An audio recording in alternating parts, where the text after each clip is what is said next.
Okay, pretty much got the assembly done. You'll see the wheels are held on by a threaded bolt going into the end. It's just a go-kart 1-inch axle in the back. Small sprocket going to a sequential transmission. That's a shifter on the top. So the shifter sticks out right in front of the back tire over there. A little hard to see the arm. That's a belt drive on the bottom, way on the bottom, to a 675 electric start Briggs & Stratton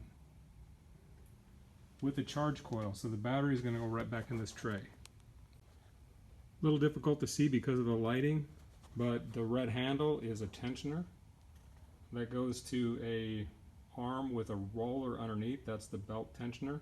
So you just pull back slightly on the lever and that tensions the belt, and it hangs right down where your hand is naturally at.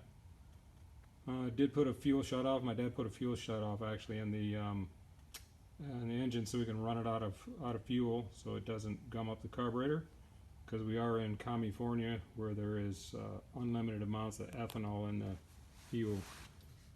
Coming up to the front, you'll notice this is just standard go-kart spindles and running gear with a 12 degrees of caster.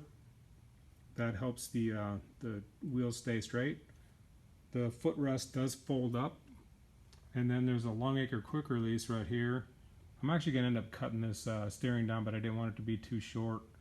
And then there's a piece of plastic that goes over the top of this, and it's basically just going to sit with the cutouts where those little bars are at on the side, and then there's a slip-on back just like on a manual chair. So the piece of plastic is laying right over here. I'll show it later with that on there, but it's really difficult to see the parts underneath. So very simple design. That's the start button back there. Lawnmower solenoid that starts the mower. The small wire that's in that bundle comes from the charge coil, and that charges the battery when you're running.